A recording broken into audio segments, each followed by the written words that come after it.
जय हिंद दोस्तों। एग्ज़ाम की पॉइंट में एक बार फिर से आप सभी का स्वागत है। दोस्तों, करंट अफेयर के इस वीडियो में हम यहां से पूरी ईयरली 2022 के सारे जितने करंट अफेयर होंगे पार्ट वाइज आपके सामने आपको प्रोवाइड किए जाएंगे। तो देखते हैं दोस्तों, आज का जो पहला क्वेश्चन है, हाल ही में प्रधानमंत्री नरेंद्र मोदी जी ने केदारनाथ का दौरा किया। बतौर प्रधानमंत्री उनका यह कौन सा दौरा था?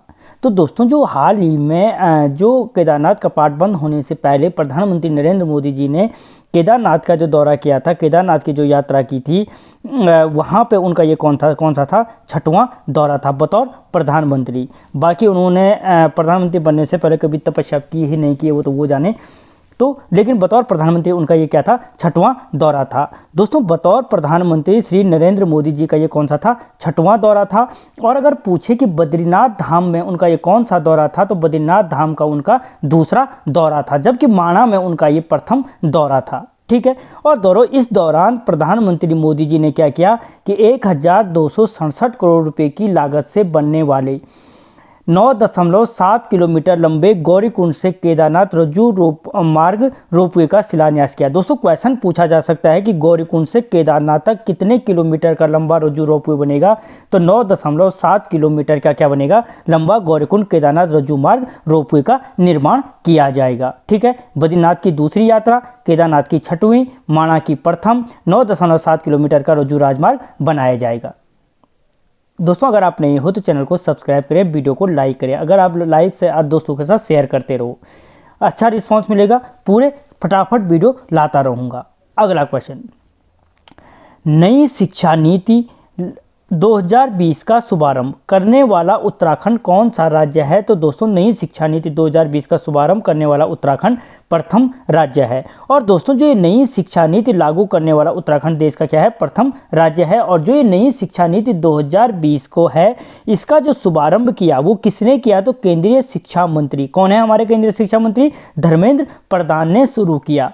और दोस्तों, नई शिक्षा नीति के तहत जो बाल वाटिका योजना में बच्चों को 3 वर्ष की आयु से ही फॉर्मल एजुकेशन में जोड़ा जाएगा। क्वेश्चन पूछा जा सकता है कि नई शिक्षा नीति के अनुसार कितने वर्ष से बालकों को फॉर्मल एजुकेशन में जोड़ा जाएगा? तो याद रखना, 3 वर्ष की आयु से ही क्या जोड़ा जाएगा? फॉर्मल एजुकेशन में जोड़ा जाएगा। अगला क्वेश्चन, हाल ही में उत्तराखंड के किस शहर में डिजिटल बैंकिंग यूनिट शुरू की गई? दोस्तों, जो उत्तराखंड में डिजिटल बैंकिंग यूनिट शुरू की गई वो हरिद्वार में की गई। कहाँ से? उत्तराखंड के किस शहर से? हरिद्वार से की गई। और दोस्तों, हरिद्वार समेत देश के 75 जिलों में डिजिटल बैंकिंग यूनिट को शुरू किया गया। डिजिटल बैंकिंग यूनिट से दोस्तों पैसा भेजने से लेकर लोन लेना तक आसान हो जाएगा, जिस डिजिटल बैंकिंग को DBU का नाम दिया गया। DBU यानी डिजिटल बैंकिंग यूनिट का नाम दिया गया है। दोस्तों, जो ये डिजिटल बैंकिंग यूनिट है, एक विशेष क्या है? यहाँ पे विशेष बैंकिंग व्यवस्था है जो न्यूनतम डिजिटल इंफ्रास्ट्रक्चर से अधिकतम सेवाएं देने का काम करती है। अगला क्वेश्चन, उत्तराखंड को स्वच्छ भारत मिशन की 6 श्रेणियों में कौन सा पुरस्कार हासिल हुआ या प्राप्त हुआ? दोस्तों, जो उत्तराखंड को स्वच्छ भारत मिशन के 6 श्रेणियों के अंतर्गत है, वो उत्तराखंड को कौन सा हुआ? प्रथम पुरस्कार प्राप्त हुआ। अब जानते हैं दोस्तों, इस स्वच्छ भारत मिशन की जो 6 श्रेणियां हैं, कि उत्तराखंड को स्वच्छ भारत मिशन की जो 6 श्रेणियां हैं, उनमें कौन सा पुरस्कार प्राप्त हुआ? प्रथम पुरस्कार प्राप्त हुआ। और दोस्तों, यह पुरस्कार राष्ट्रपति द्रौपदी मुर्मू की उपस्थिति में नई दिल्ली विज्ञान भवन में दिया गया। कहाँ पे दिया गया? नई दिल्ली के विज्ञान भवन में दिया गया। जो स्वच्छ भारत मिशन की 6 श्रेणियों में प्रथम पुरस्कार है दोस्तों, इस पुरस्कार को उत्तराखंड की तरफ से स्वच्छ भारत मिशन ग्रामीण की निदेशक, अगर पूछा जाए उत्तराखंड की स्वच्छ भारत मिशन ग्रामीण की निदेशक कौन है? तो इवा आशीष श्रीवास्तव ने है। कौन है? इवा आशीष श्रीवास्तव हैं। और इवा आशीष श्रीवास्तव और अपर सचिव नितिका खंडेलवाल ने प्राप्त किया। ठीक है। अगला क्वेश्चन, उत्तराखंड में देश की कौन सी साइंस सिटी प्रस्तावित की गई है? दोस्तों जो उत्तराखंड में है देश की 5वीं साइंस सिटी प्रस्तावित की गई है। कौन से नंबर की? 5वीं साइंस सिटी प्रस्तावित की गई है। और दोस्तों जो ये साइंस सिटी है ये कहाँ, अगर पूछा जाए कहाँ बनेगी, तो देहरादून के झाझरा में बनेगी। कहाँ पे? देहरादून के झाझरा में बनेगी। दोस्तों देश में इससे पहले 4 साइंस सिटी हैं, जिनमें प्रथम कोलकाता, दूसरी गुवाहाटी, तीसरी अहमदाबाद में, और जो चौथी है वो कपूरथला में स्थित है।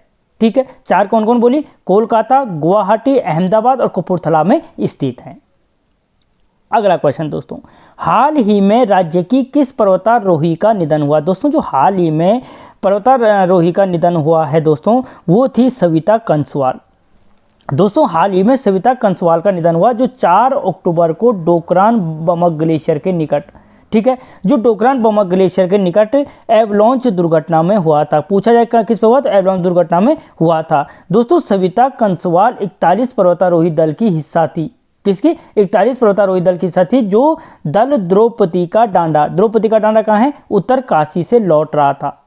ठीक है दोस्तों, पूछा जा सकता है कि हाल ही में किस जनपद में पर्वतारोही दल दुर्घटनाग्रस्त हुआ था? तो उत्तरकाशी में हुआ था। उत्तरकाशी के कहाँ पर हुआ था? तो द्रौपदी के डांडा में हुआ था। दोस्तों सविता कंसवाल ने 12 मई 2022 को एवरेस्ट पर तिरंगा लहराया था। कब लहराया था? 2022 को इन्होंने एवरेस्ट पर तिरंगा लहराया था। और इसी के 15 दिन के भीतर इन्होंने क्या किया? जो मकालू पर्वत का है उसका भी सफल आरोहण किया था। और मकालू पर्वत की ऊंचाई कितनी है? तो 8463 मीटर है।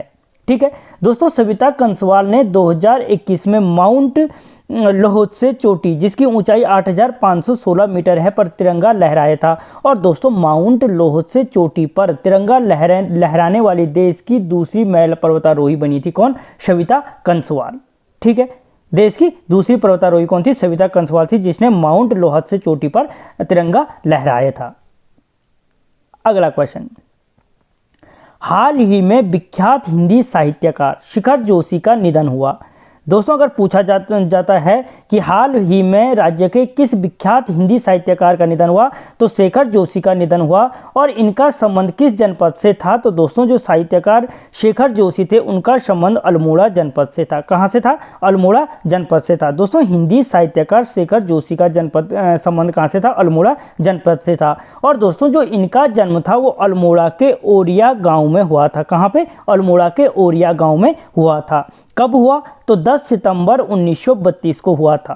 ठीक है, और दोस्तों शेखर जोशी जी की जो प्रमुख रचनाएं हैं वो घटवार, 7 के लोग, ठीक है, हलवाहा, नौरंगी बीमार है, मेरा पहाड़, डागरी वाला, बच्चे का सपना, आदमी का डर आदि है। दोस्तों ये रचनाएं जरूर याद रखना, क्योंकि जो करंट से रिलेटिव हैं और पूछी जा सकती हैं।